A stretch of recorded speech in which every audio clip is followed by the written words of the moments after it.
Graça e paz, queridos irmãos e irmãs, seja com todos vós. Agostinho, considerado um dos pais da igreja, costumava dizer que duas coisas o impressionavam: as estrelas no céu e a lei moral no coração, na mente dos homens.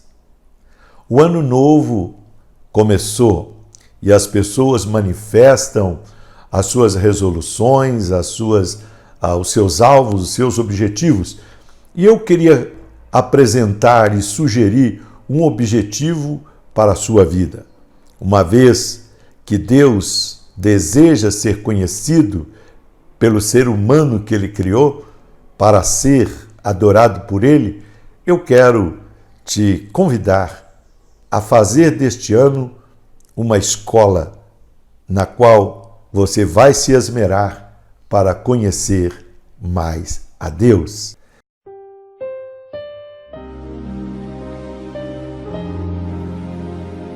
No capítulo 17 de Atos dos Apóstolos, a partir do verso 16, a Bíblia narra a experiência que Paulo viveu em Atenas, uma cidade idólatra que adorava vários deuses e tinha, segundo alguns historiadores, mais de 30.000 altares que eram oferecidos aos seus diversos deuses. Em meio a esses altares, Paulo encontrou um altar no qual estava escrito: ao Deus desconhecido. Segundo a história, este altar havia sido construído no tempo de Epimênides, alguns séculos antes de Cristo. A cidade de Atenas havia sido infestada por uma praga e Epimênides, que adorava ao Deus verdadeiro, ao Deus de Abraão, Isaque e Jacó, este Epimênides orientou o povo a construir um altar a Deus e invocá-lo para que a praga pudesse ser cessada. E eles fizeram este altar, sacrificaram sobre ele a Deus e, segundo a história, a praga desapareceu. Mas os atenienses, com o passar do tempo, esqueceram a que Deus aquele altar havia sido oferecido. E então colocaram este dizer para identificar aquele altar: ao Deus desconhecido. Quando Paulo está agora na cidade de Atenas, quase 6 séculos depois desta experiência, ele encontra este altar. E este altar está do mesmo jeito, do mesmo modo que sempre esteve, com aquela placa se referindo ao Deus desconhecido. A existência deste altar ali em Atenas revela que, mesmo passados 600 anos, aproximadamente, desde este episódio de Epimênides, o povo em Atenas continuava ignorante a respeito de Deus. Não tiveram interesse nem disposição para buscar a conhecer o Deus que os livrara, que lhes dera tão grande livramento. E eles continuavam, então, não conhecendo o Deus que os salvara. Em segundo lugar, a existência deste altar nos revela o quanto Deus deveria se sentir ofendido pelos atenienses, pois todos nós sabemos que Deus ele tem prazer em que o homem e a mulher, a criatura humana, o conheça. Ele tem prazer em ter comunhão com os homens. Imaginem, mais de 600 anos, os atenienses oferecem sacrifícios aos mais de 30.000 deuses que eles invocavam, chamando-os pelos seus nomes, mas o Deus que os livrara, o Deus que, quando eles o invocaram e ele veio para salvá-los, continuava sendo um Deus desconhecido para eles. Imagina o que passava no coração de Deus diante desta experiência repetitiva em que os atenienses continuavam demonstrando não conhecer ao Deus que os salvara. Em terceiro lugar, nós encontramos na existência deste altar na cidade de Atenas uma manifestação da misericórdia de Deus.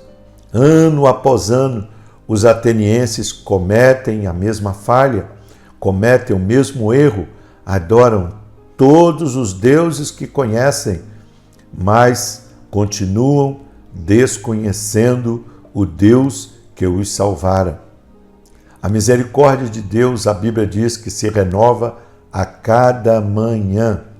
Mas sabem, a misericórdia de Deus será então um dia limitada pela sua justiça, porque a justiça de Deus encontra-se em algum momento com a misericórdia. E então a justiça de Deus entra em ação. Então Paulo exorta os atenienses, conforme encontramos no versículo de número 30. Ora, Deus não levou em conta os tempos da ignorância. Agora, porém, notifica aos homens que todos, em toda parte, se arrependam, porquanto estabeleceu um dia em que há de julgar o mundo com justiça, por meio de um varão que destinou e acreditou diante de todos, ressuscitando dentre os mortos. Em quarto lugar, esse altar encontrado em Atenas, com a descrição ao Deus desconhecido, nos revela uma realidade vivenciada por muitos ainda hoje. Tal como aconteceu com Israel, o povo escolhido, que deveria conhecer a Deus por conta das experiências que vivenciara, o cuidado de Deus, a misericórdia de Deus com o seu povo diariamente, deveria ter suscitado no povo de Israel uma ânsia, um desejo de conhecer a Deus. Mas, ao contrário, Israel insistia em manter um relacionamento frio com Deus e manter-se à distância em relação a Deus, ao ponto de que no livro de Isaías, capítulo 1, versículo 3, a Bíblia faz uma declaração bombástica, Deus falando a respeito do povo de Israel, dizendo assim: o boi conhece o seu dono, o jumento o dono da sua manjedoura, mas o meu povo não me conhece. Assim como o povo de Israel, nós fomos feitos para adorar a Deus. Deus deseja ser conhecido por nós e ter relacionamento conosco. A nossa vida é um altar. Cada ser humano é um altar. Cada pessoa é um altar feito para adorar a Deus. Deus nos fez para sermos seus adoradores, mas na maioria desses altares feitos para adorar a Deus, é como se tivesse uma placa escrita, como naquele altar em Atenas, ao Deus desconhecido. Você é um altar oferecido a um Deus que é conhecido ou a um Deus desconhecido? Conheçamos e prossigamos em conhecer o Senhor. Que Deus te abençoe. Amém.